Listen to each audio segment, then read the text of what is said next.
ed è sempre una cosa difficile a far vedere di un libro di poesia, far vedere di poesia, poi di un poeta o una poetessa amica, che sa poesia le schimus che sta indecifrabile, hanno una cosa definita e si rischia sempre di dare me davanti e che qualcuno la potrebbe riare o di non le dare su merito che ha.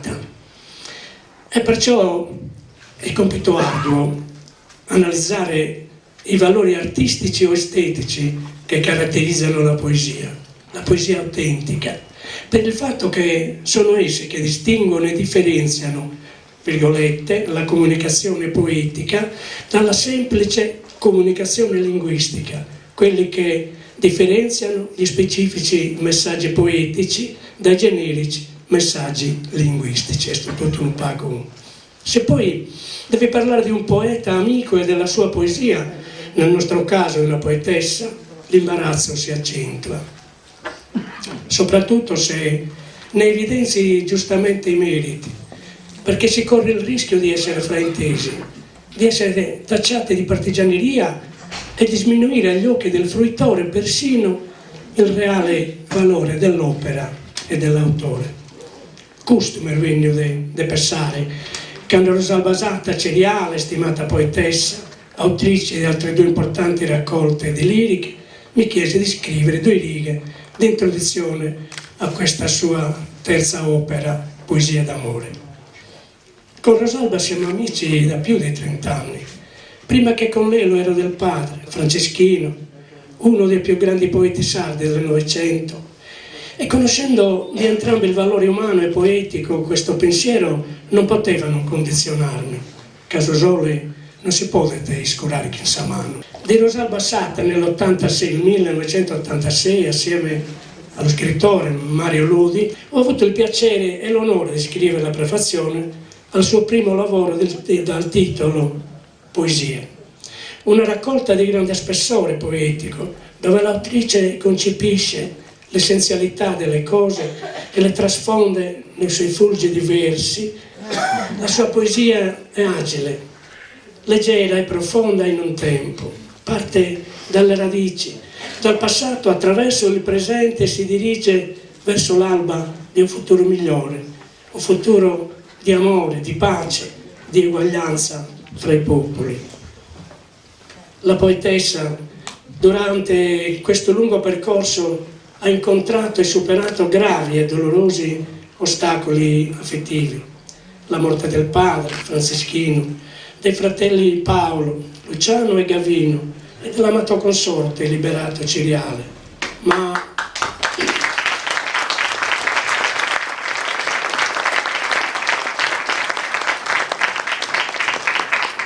scrive lei, chi pensa che la morte sia morte non cammina, perché il dolore non è eterno, lo dice un grande scrittore, perché se fosse eterno sarebbe più dolore, può essere sublimato. Rosalba Satta con coraggio e intelligenza ha saputo elaborare e passare oltre il buio del dolore, cosciente che per arrivare all'alba si devono percorrere i sentieri della notte. Questo dice un grande filosofo.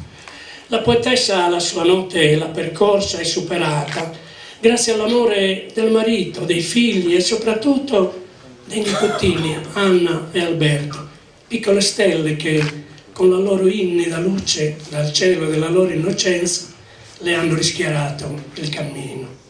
E che in questo valore Rosalba Satta, cereale, con pieno merito, è arrivata a toccare l'alba della poesia più alta, col suo amore che non conosce commiato, che non muore con la notte, quell'amore del cui respiro è permeata tutta la silloge e ben a srabbisare quando leggerete davvero che troverete l'anima, troverete il respiro dell'anima di Rosalba. L'amore per il suo uomo, pensano, dice, che mi manchi, non sanno che ci sei, più forte, più tenero che mai. Per l'adorata nipotina Anna, poi sei arrivata tu. Per il piccolo Alberto, arrivato dopo giorni di piogge e forte vento, e con il primo sole hai colorato l'anima. Sono tanti e vari i temi che la poetessa elabora con sapiente maestria in immagini ariose, colorate di purezza e speranza. Metafore dense di alti significati e significanti che veicolano valori umani, sociali e artistici. La capacità dialettica di Rosalba ha importanti conseguenze anche nell'atto della creazione poetica. La poetessa riesce ad umanizzare e comunicare al lettore con naturale tenerezza l'ampia gamma dei suoi stati emotivi, quali il dolore, la gioia, lo stupore, l'indignazione, la speranza, la commozione. Esprime pensieri e concetti ben supportati da vocaboli adatti, mai messi a caso, perfettamente inseriti come l'incastro di un puzzle nell'anima del contesto, fino a fondersi in un'unica sostanza, in un cuore di suoni, ritmo, musica, canto, poesia, grande poesia, che si adagia sui giacigli di silenzi di luce. Questa voglia di luce, come ricerca di una libertà nascosta o distante, irraggiungibile, che la porta a rifugiarsi nel cantuccio della sera, quando stanchi dormono i grilli, e scrive, e anche il pensiero tace. Musiche, andaluse, melodie, rompete gli argini, accarezzate il ventre del mio cuore ribelle. Nel chiarore dell'alba inchioderò il profumo del cielo. Vedete che bella immagine, inchioderò il profumo, lo materializza, no? È una cosa bellissima. La brezza lirica si libera leggera anche nelle poesie d'occasione, dedicate alle persone care e agli amici. I versi irrorati di sentimento non scadono mai nelle banalità. La poetessa non si lascia sorprendere dal sentimentalismo dell'usualità. Al contrario, riesce a creare immagini calde e a profondere alle parole respiro poetico vitale. Non mi nesco esagerando. Quando leggerete il libro mi darete ragione. Nella lirica Le mie mimose, dedicata alla madre, la poetessa crea una felice metafora con il contrasto dei verbi vedere e sentire, riferendosi al profumo intenso delle tue mimose, nelle mie mani nude, tu ne vedrai, dice, questo l'ho messo tra virgolette, ne vedrai il profumo, non dice il sentirai, ma ne vedrai, tu ne vedrai il profumo intenso, caldo di luce, pieno di parole. È un ossimoro che nello scambio di ragione tra i due verbi impreziosisce la strofe e l'intera lirica, imprimendole profondità sostanziale. Sfumature queste che solo un poeta accorto e direi dotato come la nostra resiste a contemplare. La poesia più alta, ossia l'estasi, lo sappiamo, rimane quella che non si riesce ad esprimere, che rimarrà sempre celata nel limbo del pensiero. Essa perciò può essere tutto o niente, può dire molto o nulla, e dipende da come viene recepita. La poesia è amore, va amata a livello di inconscio, per poi umanizzarla con le parole, vedere attraverso l'incanto della sua trasparenza le gioie, i dolori, le speranze, i colori, la vita. La poesia di Rosalba nascite e florite che Susole ha sempre dire cada dia, perché Rosalba ama la poesia. Non può essere diversamente, perché la poesia è in lei, voce della sua anima che grida in silenzi di luce con le note di una musica nuova, la musica dell'amore, della libertà di amare, che sa di carezze mai stanche. Riscontriamo lo stesso rapporto amicale tra la poetessa e la poesia nelle liriche in lingua sarda, che l'autrice ha inserito nelle pagine ultime della Silloge. Un'ulteriore dimostrazione di sincero attaccamento alle proprie radici e a Salim Banadia. Rimba impreata con grande profitto dal padre Franceschino nelle sue opere poetiche. Rosalba non da meno si serve della lingua nativa con felicità espressiva e compostezza rappresentativa nelle liriche dai versi vibranti, nella loro dolcezza linguistica che irradiano Grinas Bagliori di poesia vera. Vediamo alcuni versi della poesia accursativa dedicata al padre. Rosamento minare andecado minoreda, prendia plunuda, lacrimas a furino, che tu intendias che insuricra il suo coro. Ascoltate questo, che insuricra il suo coro, che bello, eh? Accursativa e regalaban sus assustros, e mi intendia sa prenda prosamada, canta sa franzos, canta cosas, e canta amargura quando pensavas a chi non vivi plus. Accursative respiramos solo amore, questo che nos allassava in eredo, spargendo a su vento profumos frescos e cantor d'amistà.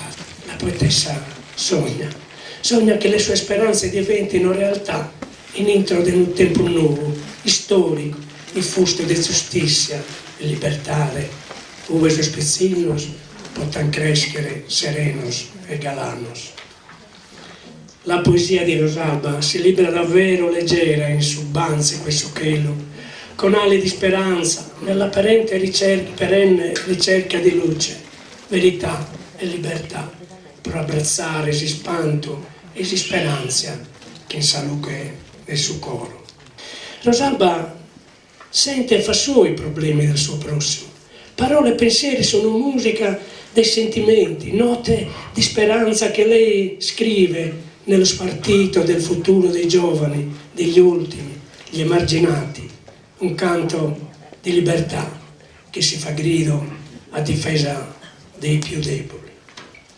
Sono questi i valori che affiorano nelle pagine di questa raccolta, che fanno sentire viva, virgolette, nell'anima la poetessa in un contesto storico così grave e complesso come quello che stiamo vivendo, dove l'egoismo, il degrado morale, la violenza sulle donne, la prevaricazione dell'uomo sull'uomo stanno assumendo contorni di valori primari, purtroppo. La poesia può salvare il mondo. Ne siamo convinti tutti che basicamente sono poeti, ma penso tutti la gente che ha speranza. E Rosalba Sarta Ceriale ne è altrettanto convinta, perché la poesia dice, la poesia non muore, ha occhi di incanto e fame d'amicizia, sparge scintille di pace e di gioia, rompe catene, sveglia virtù sventolando bandiere di libertà, vuole riportare meraviglie col fremito della luce del cuore. Termino così, con questi significativi versi di speranza, il mio viaggio emozionale tra i sentieri di questa silloge di poesia d'amore. E lascio ora ai lettori il piacere di gustare i frutti maturi del giardino dell'anima di Rosalba Sarta Ceriale, umile, grande, delicata poetessa, a largos años. Grazie.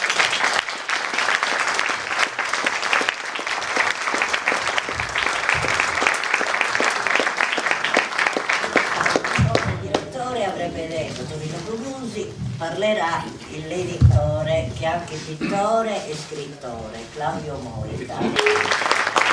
Grazie. Siamo in due, c'è anche Marcello che è l'altro socio della casa editrice, siamo in tre.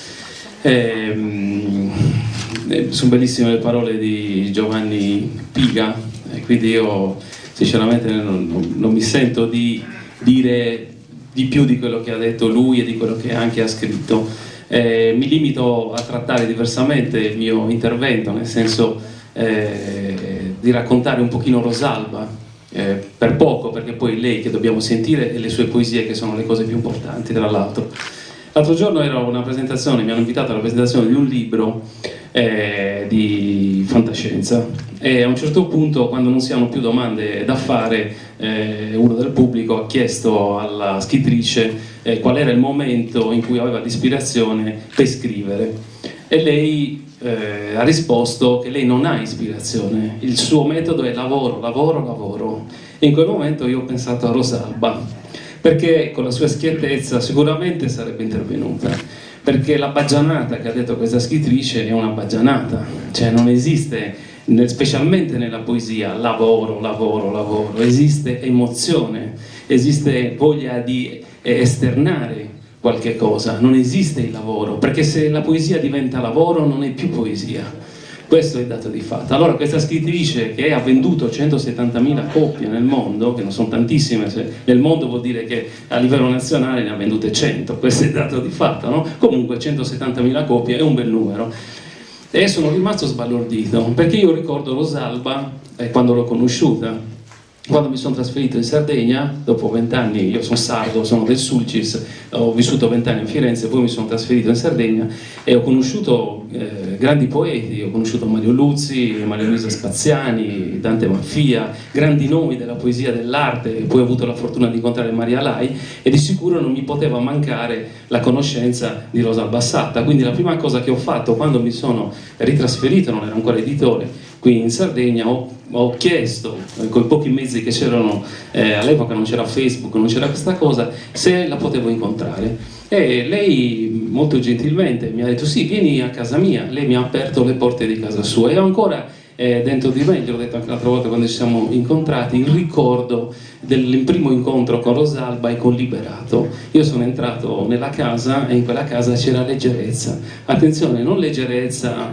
perché non c'era niente da dire, leggerezza perché c'era serenità ed erano contornate la loro casa da libri. Già quello era una cosa che mi ha messo a mio agio, perché io dico, se entro in una casa dove ci sono libri vuol dire che entro in una casa dove c'è cultura, e dove c'è cultura c'è qualcuno che sa dire qualcosa e non le solite cosettine che sentiamo specialmente oggi nei social network o altri. E allora, dopo questa scrittrice ho parlato, mi è venuto in mente quell'incontro con Rosalba e di quello che avrebbe detto sicuramente alla scrittrice, perché Rosalba è poeta, cioè Rosalba ha emozione per qualsiasi cosa succede intorno a lei, ed essendo poeta è anche forte di questa cosa, perché il poeta, a differenza dello scrittore, non me ne vogliano i romanzieri o i saggisti, è un'altra cosa il poeta. La poesia è sempre stata considerata una letteratura alta,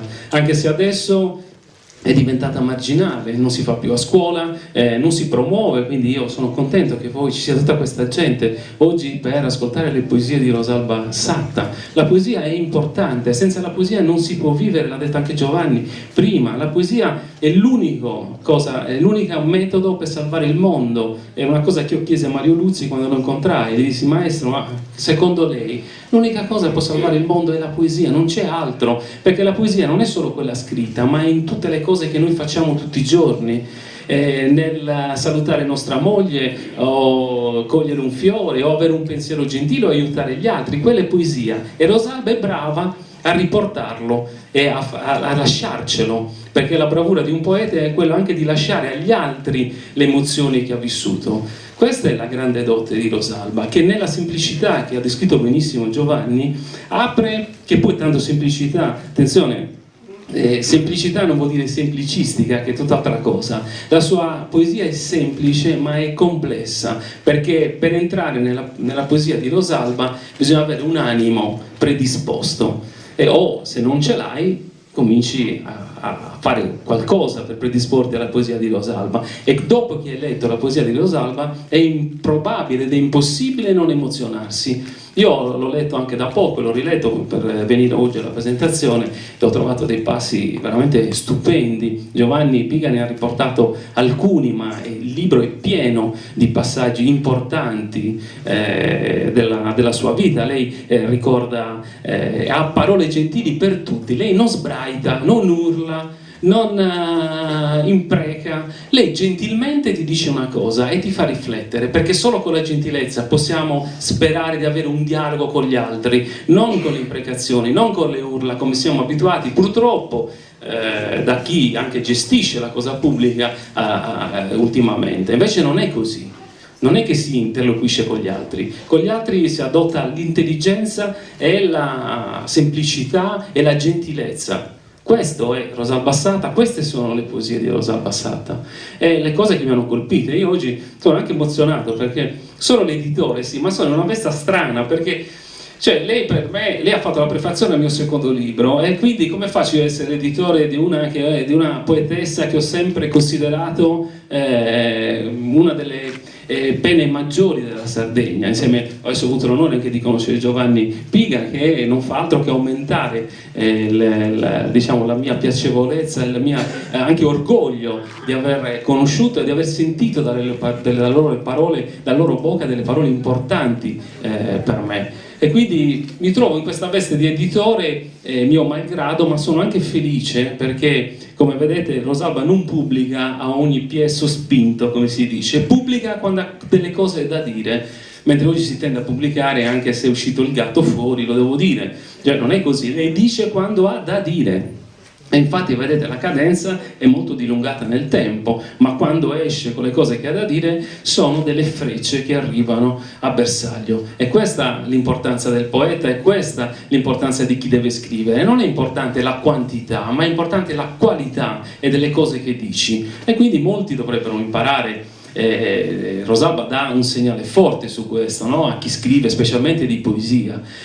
Molti poeti, tra virgolette, li chiamo poeti, ma io li direi scrittori di pensierini, molti, no? Perché adesso tutti assurgono alla poltrona di poeta, quando di poesia probabilmente poco ne conoscono, perché poco ne hanno studiato e poco ne capiscono. Questo è dato. Invece Rosalba non è così. Rosalba sa scrivere in modo diretto perché conosce la poesia. Questo è. Chiudo perché è meglio che parli Rosalba, e penso di aver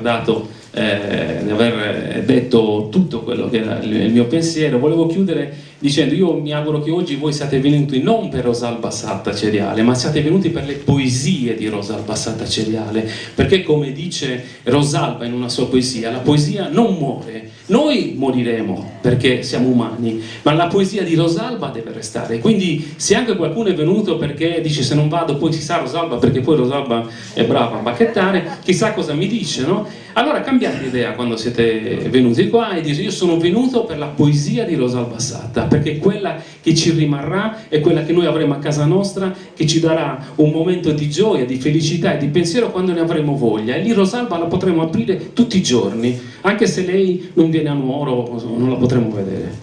Grazie.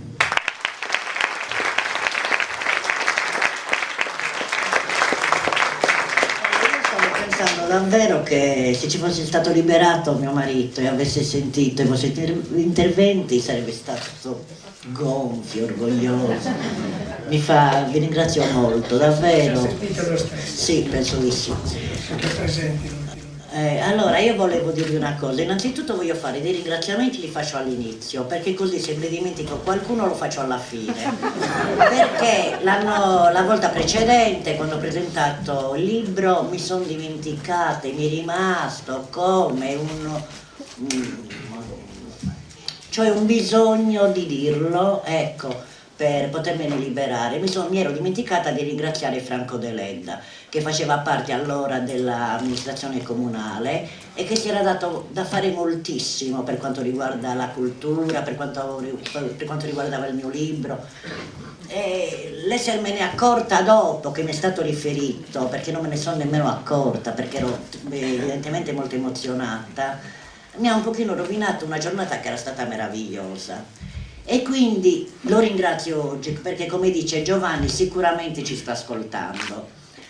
Poi volevo ringraziare ovviamente tutti voi uno per uno, e siccome ne sto vedendo appunto persone che arrivano che non ho ancora abbracciato, che non ho ancora salutato, questa volta non farò i nomi per evitare davvero però mi ha fatto un enorme piacere rincontrare le mie compagne di scuola, delle magistrali. Maddalena ha fatto tutto, ha organizzato, quindi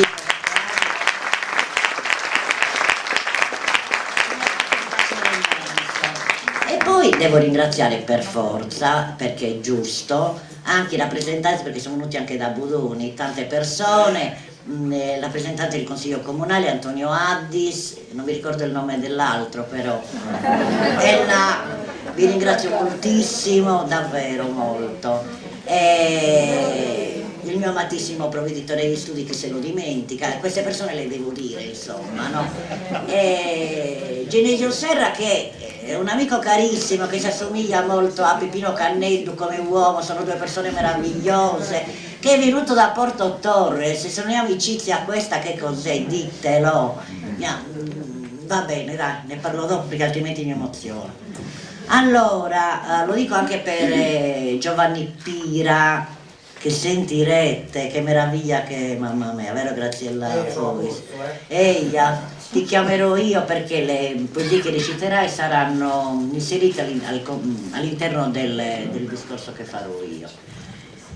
Ovviamente ringrazio, non posso non farlo, che è stato piacevolissimo conoscerci personalmente pur essendo parenti. Marco Moledda, che è anche bello tra l'altro.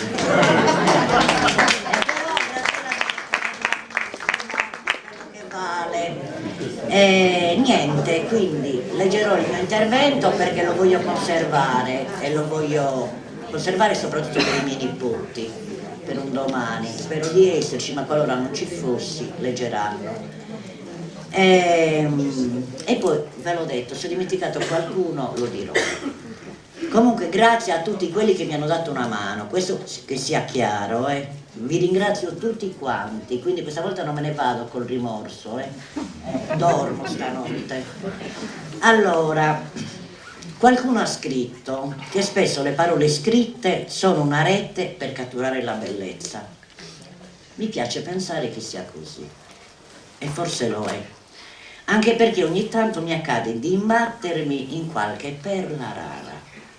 Ricordo, per citarne una, che tanti primaveri addietro, verso le 5 del pomeriggio, su un canale della Rai, venivano recitate dalle voci italiane più importanti, ricordo quella inconfondibilmente calda di Walter Maestosi, a parte Arnoldo Foà, vabbè, alcune poesie. La trasmissione aveva la durata di 10 minuti. Sempre mi preparavo spiritualmente e non solo. Staccavo la cornetta del telefono, allora non esistevano i cellulari, Chiudevo la porta d'ingresso, sarei diventata sorda a qualunque richiamo e mi accomodavo sulla poltrona. Sapevo che avrei ricevuto in dono l'incanto che puntualmente arrivava. Dopo, e non è retorica, mi sembrava di respirare meglio, mi sentivo rinvigorita. Sì, quelle parole erano davvero una rete capace di catturare la bellezza. Ho sempre sentito il bisogno di bere acqua pura di fonte e niente come la poesia riusciva e riesce a dissetarmi. Inizialmente scrivevo versi per dare un senso alla tristezza, all'insoddisfazione per una vita sociale che non sempre rispondeva alle mie attese o al mio impegno, ai miei sogni d'adolescente. Oggi cerco e scrivo poesie con uno sguardo che tenta di abbracciare l'umanità intera, per dar voce e spazio ai sentimenti più profondi, all'amore innanzitutto. Mi piace pensare che anche l'universo sia nato da un bisogno d'amore, da un'esplosione d'amore. Pensateci, niente come l'amore è capace di riempire la vita, di darle un senso profondo, vero, di sconvolgerla positivamente, così come quelle rivoluzioni pacifiche ma intensamente forti e profonde che segnano più che un passo, un volo verso la civiltà, il bene comune. Tante volte da laica penso che sia stato l'amore ad aver suggerito l'idea del paradiso. Platone sognava uno stato ideale in cui a governare fossero i poeti, vero, vero? Io penso invece ad uno stato in cui chi governa sente il bisogno di avere accanto dei poeti, perché loro, più e meglio degli altri, sono capaci di vedere oltre e come profeti, di anticipare i tempi, perché oltretutto sentono, interpretano e all'occorrenza raccontano i silenzi degli ultimi, prima che diventati per disperazione una forza, ed è quello che sta accadendo, si presentino e ci presentino di conto. Non a caso i poeti, come sognatori, sono sempre stati, per i dittatori e per i politicanti di turno, una razza dannata, perché la loro voce non può essere imbrigliata, piegata. Ovviamente parlo dei poeti veri, non di quelli asserviti. E quando i poeti cantano l'amore, diventano ancora più pericolosi per il potere, perché l'amore, lubrificando le coscienze, le risveglia ed è capace di mostrare quando tutto pare perduto, le gemme sotto il cumulo di foglie secche, dando senso e vigore alla speranza di un mondo altro. L'ho sempre pensato, è per questo che testardamente scrivo e parlo d'amore. E mi ha stupito piacevolmente sentirlo affermare con forza l'altro ieri da Roberto Saviano, che parlando dell'importanza delle parole dette o scritte e facendo poi riferimento ad una poetessa russa, ha ricordato che scrivere poesie d'amore significa parlare del sentimento più libero che esista. Ogni volta che scriviamo, che condividiamo con altre persone il nostro pensiero, ci ha ricordato Saviano, essere aggressivi, caricare le parole di livore, significa sprecarle. Imparare a usare le parole significa imparare a vivere, e si impara a vivere imparando a parlare, e si impara a parlare leggendo poesie, e chi legge poesie impara ad amare, perché scopre, prende coscienza del fatto che è insostenibile, sentite che bella questa frase, per l'anima il silenzio dell'amore, è insostenibile per l'anima il silenzio dell'amore. In quest'ultimo mio lavoro, più che nei precedenti, ho cantato l'amore. E l'amore nel libro respira, cammina, danza, piange, fiorisce, racconta, va oltre all'occorrenza degli abbandoni terreni, perché l'espiro dell'anima è immortale. So bene che l'amore, le poesie d'amore, non possono fermare il tempo, gli abbandoni terreni, ma il respiro poetico può andare oltre il tempo e lo spazio, pur mantenendo solide radici all'interno del nostro cuore. Può sciogliersi il legame con le persone che abbiamo intensamente amato o stimato? Se avvicinerete il libro all'orecchio, sentirete i passi e vedete l'arte di Tonino Ruiu, di Salvatore Pirisi, di Tonino Puddu, di Andrea Parodi, di Otello Morandi e non solo.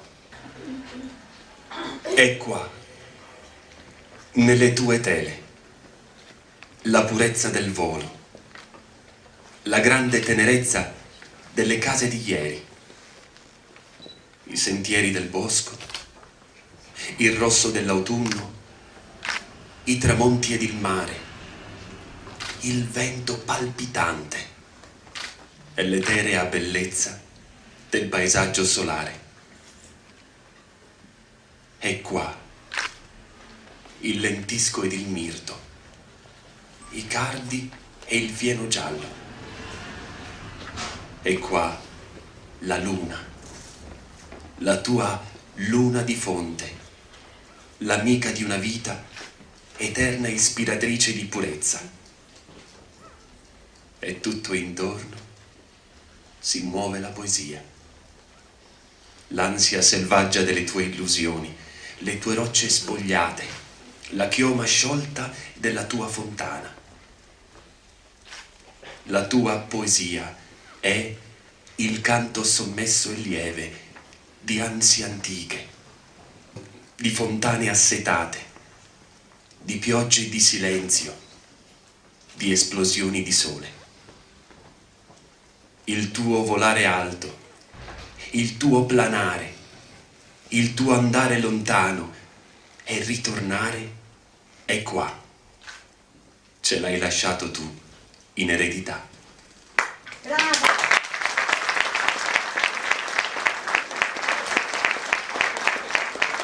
Io direi bravissimo perché Marco incanta, io ho la pelle d'oca adesso, mia figlia mi ha detto prima non ti emozioni mai e cavolo, davanti a queste cose veramente mi viene la pelle d'oca. Comunque questa poesia, volevo dirlo, è dedicata a Tonino Ruiu e molti dei versi che ha letto così bene Marco sono di Tonino Ruiu, Se voi guarderete il libro ve ne accorgerete. Ora Tonino Puddu. Il cielo, questa notte, ha l'eco intensa di antiche melodie. e il pianto sommesso delle stelle racconta meraviglie. Sa di sogno il tuo volo. La luna, rapita dal tuo canto, osserva e tace. Sa di incanto il tuo volo. Ma il tuo sorriso buono e il tuo sguardo fiero sono qui, con le speranze intatte e tuoi affreschi di note. Sa di azzurro il tuo volo. Sei oltre e sei dovunque. Sei nel cuore.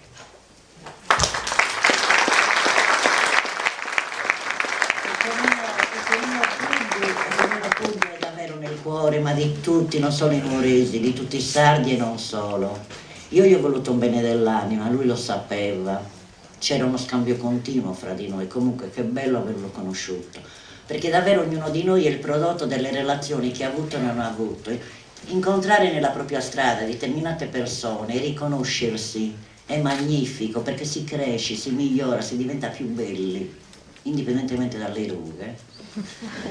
Allora, se annuserete il libro, sentirete il profumo inconfondibile di mia madre, che è poi quello di tutte quelle madri che, nonostante l'addio terreno, sono state capaci di costruire il loro piccolo paradiso nel cuore dei figli.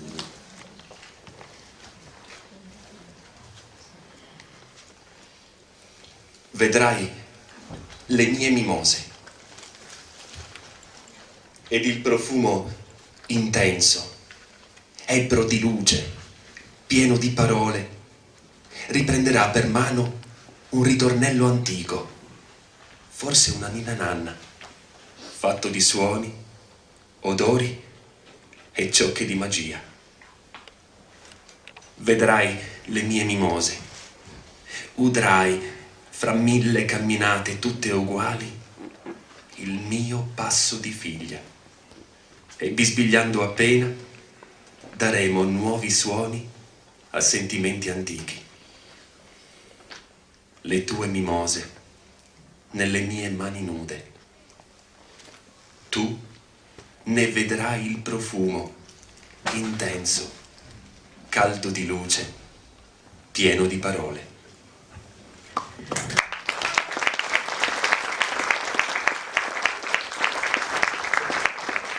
Se entrerete nelle pagine del libro, vedrete fra i tanti abbracci quello poetico e tenero di un padre che ho intensamente amato. E qui c'è Massimiliano, mio alunno, che reciterà in lingua sarda. Era l'unico dei miei alunni che comunicava con i genitori in lingua sarda, quindi era quello che aveva l'accento vero, sanguigno, e nel recitare le poesie, il sardo, era certamente uno dei migliori. E poi mi piace che ci sia lui, non so quanti alunni siano presenti, vabbè che molti lavorano, sono all'estero, all'università, però non voglio togliere niente a nessuno di voi, ma se questo pubblico fosse stato composto solo da alunni,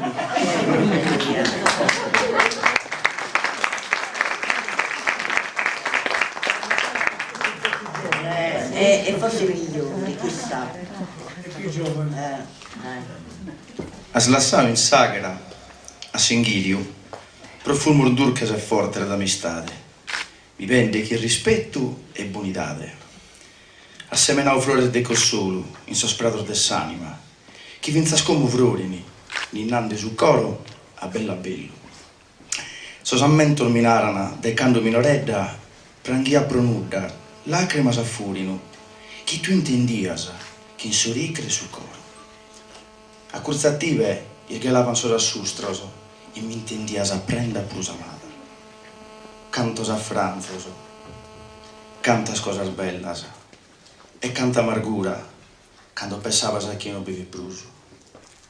Oye, ti pesso in che l'orbiaitoso, leppiu, sereno, chi sapinni in mano, in circa de sorversos pro pintare incantos e espantos, chi sono in cue, chi in babbo soverano.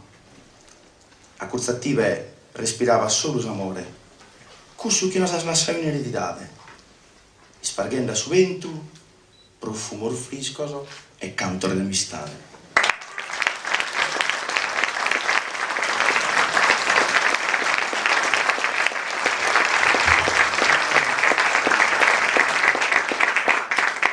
Ma sento il bisogno di precisarlo e comunque io l'ho detto, faccio la parentesi, mia figlia mi rimprovera sempre perché ne apro miliardi, però davvero Massimiliano è una perla rara.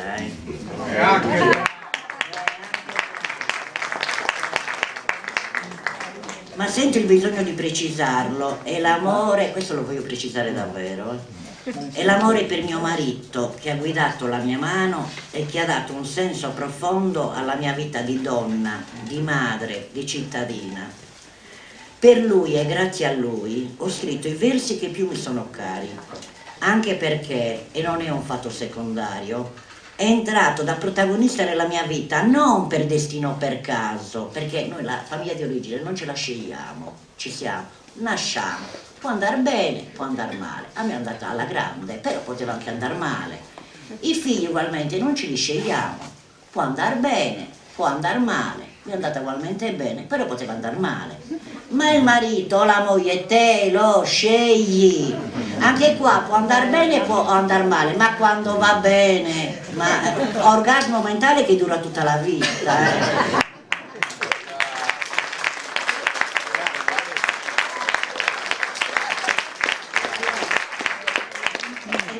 Nella mia vita non per destino o per caso, ma per scelta.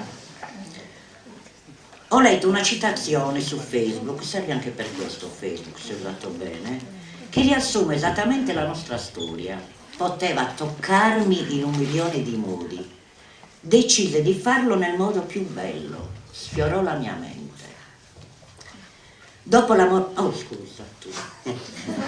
Parlavo di liberato.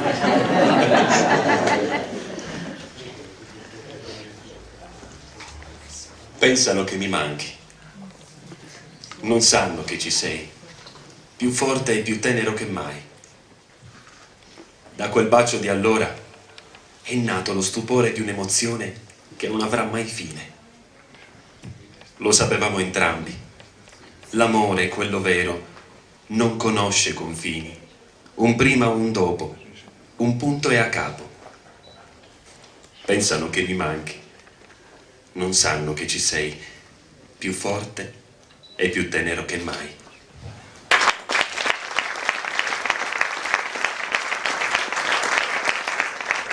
Dopo la morte di Paola, scrive Isabella Allende, lo scrivere era l'unica cosa che mi permetteva di non impazzire. Il dolore è stato un lungo viaggio nelle viscere della terra. È stato come camminare da soli in un tunnel buio.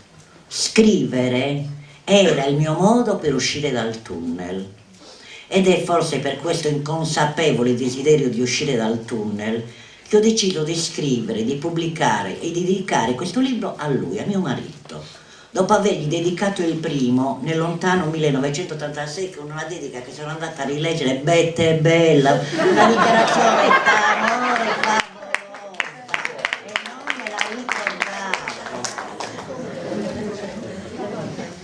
Dilla.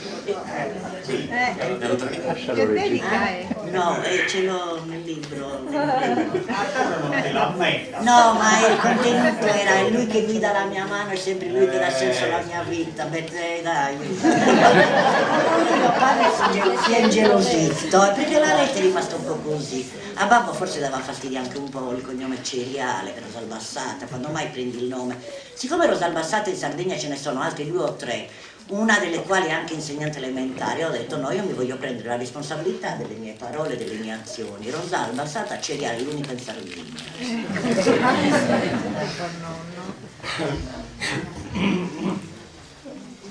La morte non può nulla, nulla.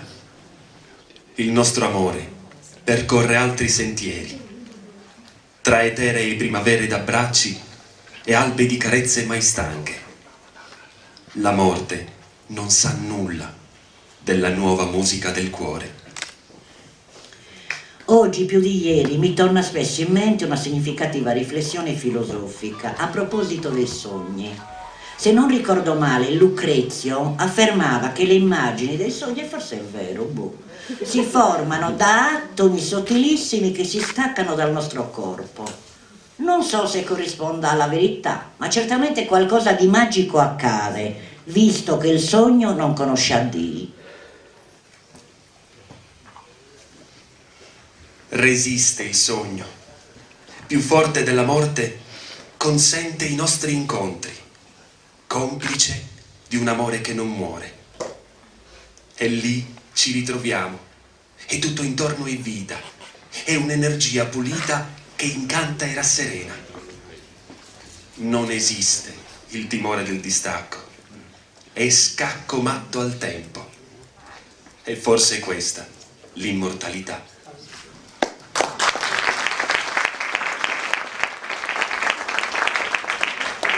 Avrei voluto anche dire non applaudite fino alla fine per non rompere il filo conduttore, però sono una chiacchierona, io interrompo io, quindi vi applaudo. Allora, in altri casi, poiché conosco il valore terapeutico delle parole, ho voluto dire grazie pubblicamente e per sempre a coloro che contribuiscono a rendere speciale la mia vita, ai miei figli innanzitutto, ai miei nipotini, ai miei fratelli, a tutti voi amici, ovviamente agli alunni, quelli li metterei per primi qua. Ma ognuno di voi nel leggere e nell'ascoltare i versi può vedere i suoi figli, i suoi nipoti e i suoi amici. Io vivo la mia vita e vado e vengo e accolgo l'avanzare del giorno con l'attesa di ieri.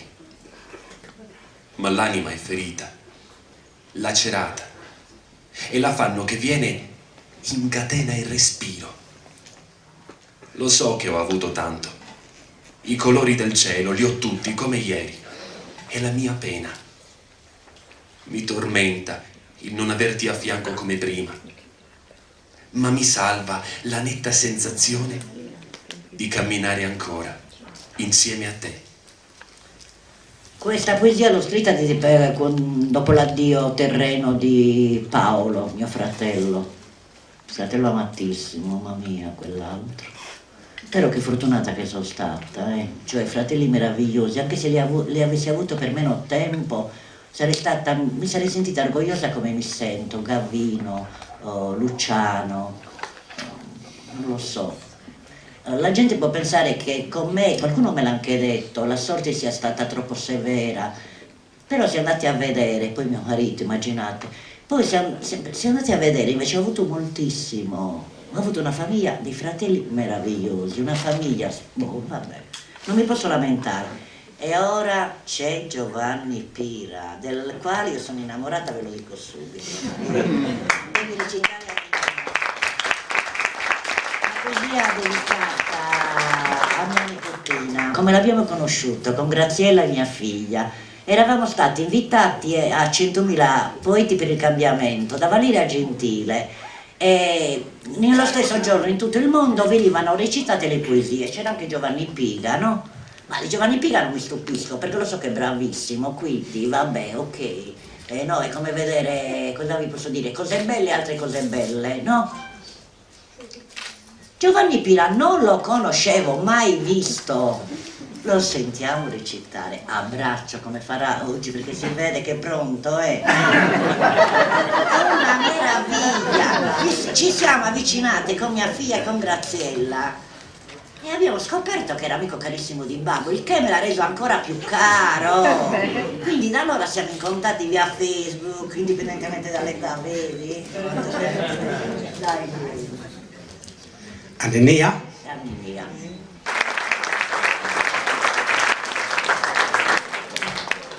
Figlia socorro mio, prenda estimada, tu ese espanto e sarbesca, su canto melodioso desamore que promete e te regala cosas bellas.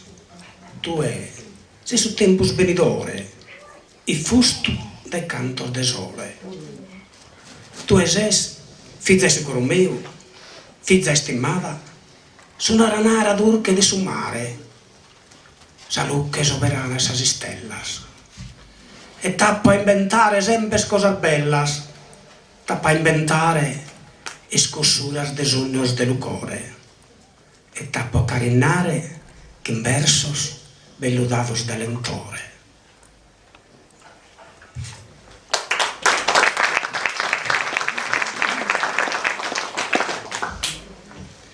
Como fizzichedda su coro, columbedda estimada, brore sa vida mea, dormi tranquilla, alas de mariposas ballan protene, e protene ana facer maguías in quelos viaitos e serenos.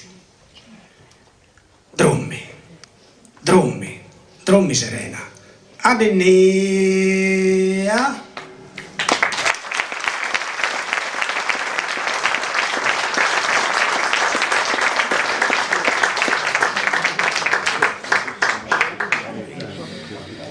Esatto, la poesia La devo recitare dopo.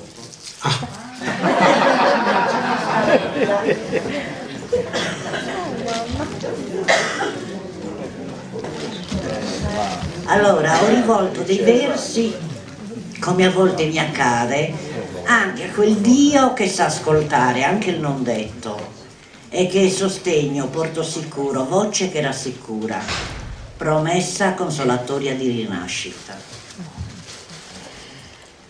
Diresti mai che l'albero, che allungando nudo le braccia verso il cielo, adesso io lo vedo, si vestirà di vita e darà nuove foglie e nuovi frutti?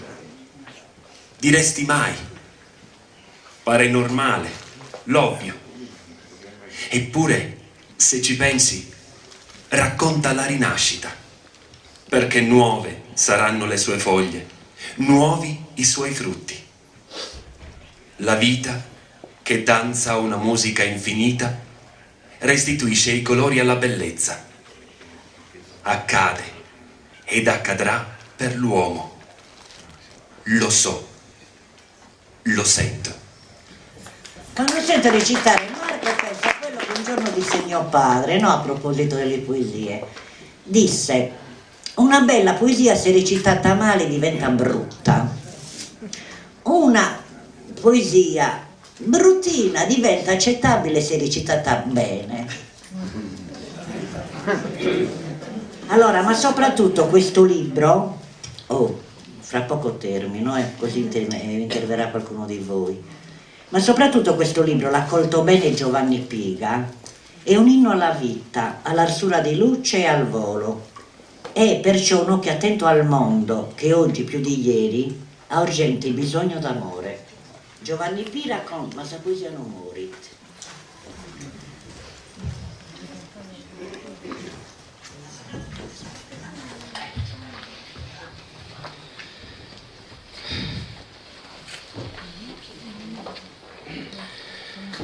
Mi cubo intro etene, terra estimata, su tempus nighettu, in brutta succhelu, de malesa e de vele. Ma rimmo intro etene, terra pistava, chi sa strago in su coro, como tu es sprangende e deo quintecos. Su manzano pare notte, i si ferru esa vida, ma la sortao mori tuttube e tuttube prorinteios e tristura, ma sa poesia non morit. Io che tocros d'incanto e gana d'amistade, il faghina di squintidas de pacche, de recreo, seca cadenas, esquidas al virtudes, ventulande banderas de amistade, che rebattire prendas de lucore, chi s'abrusa de saluche su coro. No, sa poesia non muore.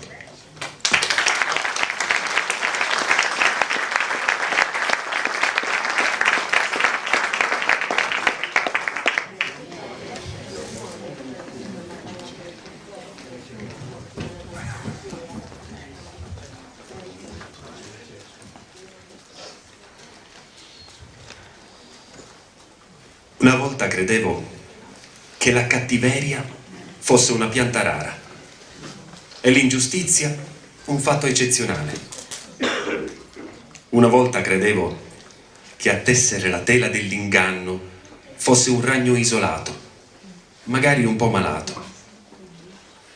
Ora vedo piante carnivore e ragni, tanti ragni malati di potere.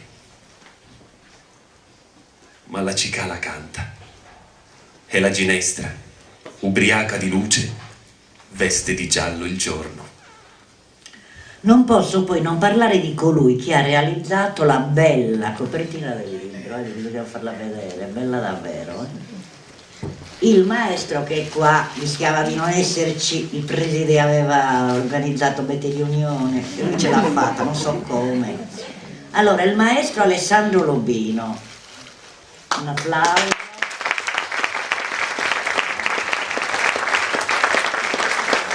Gli devo molto. Ho avuto il piacere di conoscerlo in occasione dell'intitolazione della biblioteca comunale di Budoni a mio marito. È stato lui a realizzare un'opera straordinaria, opera che più che ricordare mio marito gli restituisce il respiro, e non è uno scherzo. Io lo vedo più là che il cimitero, più nella biblioteca voglio dire. Credetemi, solo lui poteva andare oltre gli schemi e il già visto. Dedicargli dei versi è stato per me spontaneo, naturale, ovvio.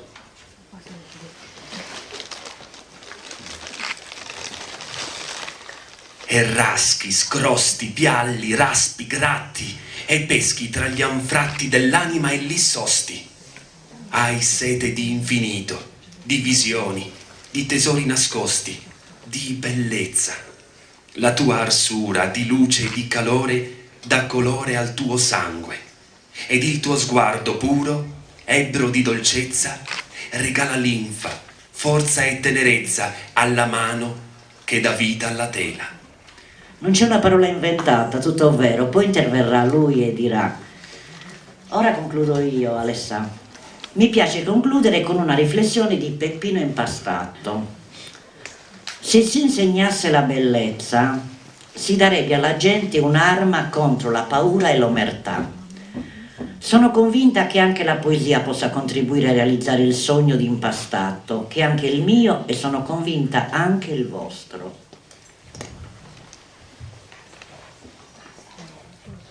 Fino a quando continuerò a sorprendermi per ciò che a tanti appare banale, ovvio, scontato, capirò d'essere viva dentro e la voce dell'anima saprà farsi sentire pur nel marasma di un mondo che si ignora. Fino a quando continuerò ad indignarmi per ciò che non è giusto, per ciò che non è umano, saprò d'essere necessaria pur nella sconfitta e la mia vita non sarà mai un inganno.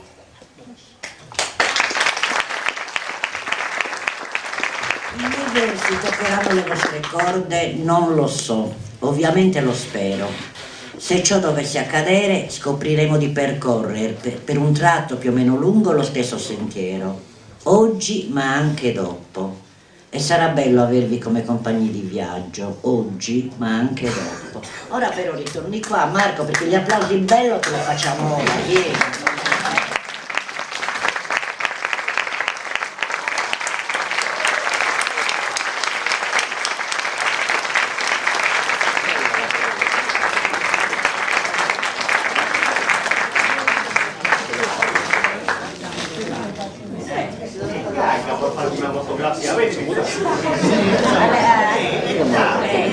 Alessandro, dai. Forza, io, su. È timido, gliel'ho detto anche prima. Avanti, dai, di qualcosa, su. Vabbè, Guarda che l'ho invitato nel tavolo a Marco, come avrei invitato se avessi saputo che con certezza che sarebbe venuto, perché era un no, anche Alessandro. No, ma almeno una foto, no? Ho già separato. Prego. Scherzavo, non è applauso. Come dai?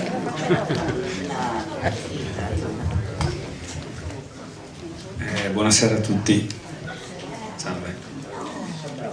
Io sono sinceramente emozionato, mi capita molto spesso però per altre cose, quindi oggi sarà appunto, come ha detto Rosalba, anche la voce di Marco che non conoscevo, mi hanno un po' scosso e sono profondamente colpito.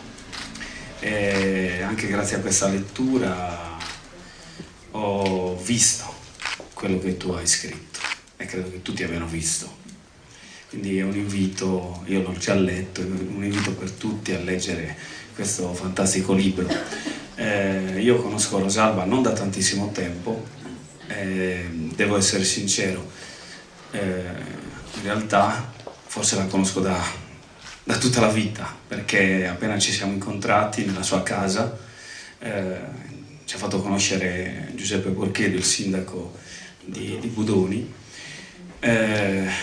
Io ho avuto la necessità di confrontarmi con lei, di imparare perché c'è veramente quell'ambiente, quella sensazione, quell'apertura, la voglia di respirare, di imparare, di non essere contaminati da inquinamenti che costantemente, quotidianamente ci deturbano tutto.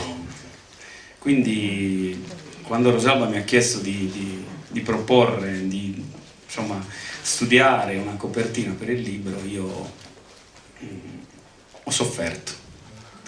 Ho sofferto perché avevo già finito, ma non ero soddisfatto, finché pochi giorni dalla fine, dalla pubblicazione, ho pensato alla mia ricerca pura d'artista, che si basa con due elementi molto semplici, che sono il pane carasau e la resina. Sono due elementi molto contrapposti, dove è più forte il concetto che l'estetica, perché il pane nel mio caso rappresenta proprio la terra, la Sardegna, il mio pensiero si concentra su questo, e la resina è un materiale liquido che apparentemente sembra immobile, un po' come l'acqua, però mi consente di bloccare, di fossilizzare il pane e quindi di fossilizzare la tradizione, per preservarla in eterno, per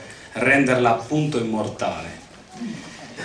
È chiaro che questo è un particolare di una mia scultura, non si percepisce bene, non si può fruire correttamente, bisognerebbe vedere la scultura originale, però Rosalba l'ha sposata subito e questo mi ha fatto molto piacere.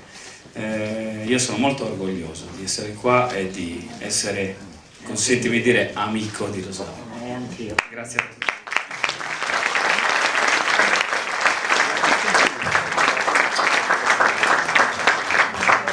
Allora, non ci dilunghiamo perché c'è l'invito. Poteva finire questo incontro senza l'intervento di Graziella Fois, ma manco per sogno. Siamo la squadra, vero Graziella? Vincente, dai.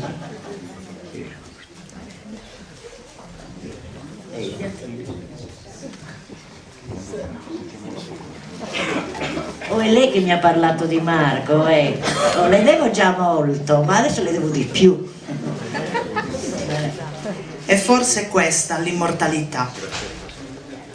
Fra tutte le parole lette, le immagini evocate, i sentimenti smossi, lo stupore risvegliato, la speranza che rivive, questo è stato per me il verso che con maggiore completezza racchiude la poetica di Rosalba. E forse questa l'immortalità. Quella di una figlia e sorella il cui fisico ha dovuto piegarsi sotto la scura della sofferente mancanza, ma la cui anima continua a librarsi, testarda e grata, verso ciò che di grande ha avuto in dono.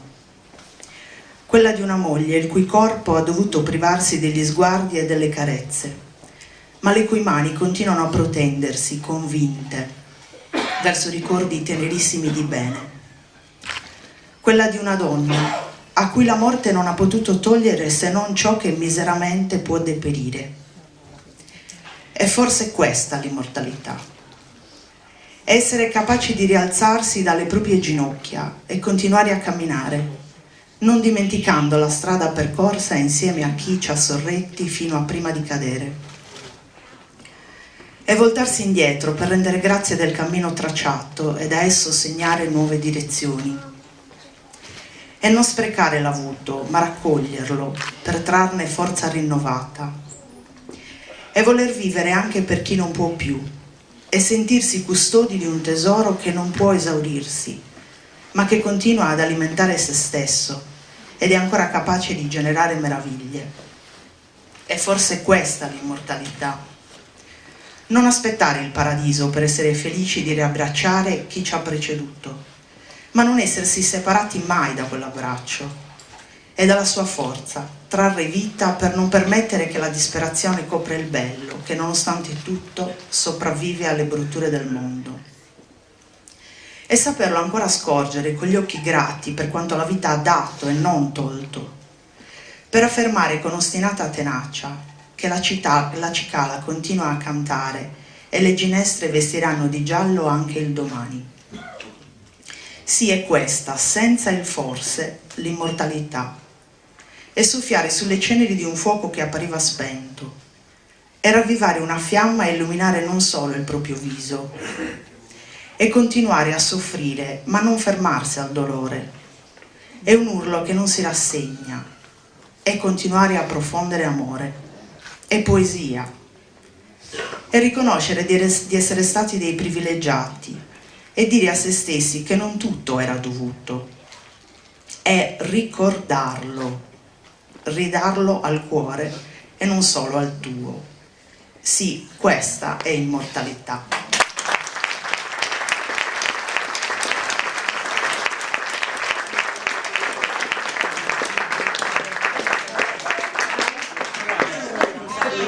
Ma anche Gianluca è un poeta. Gianluca lo sapevo. Sì, vabbè, però anche lui dovrebbe organizzare. La biblioteca, se speriamo che continui a vivere. Le biblioteche sono il granaio e sono la perla, come si fa? Come fa una città a non capire che la biblioteca è l'acquedotto, è il granaio, che va tenuta in vita, cioè i soldi che vengono spesi per la biblioteca è tutto un risparmio, perché si apriranno meno casi di recupero, capito? Dovrebbero capirlo i sindaci.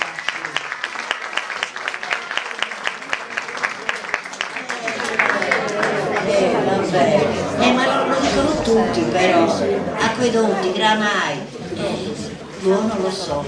Vabbè, adesso c'è il buffet. Mettiamo le idee. Bravo.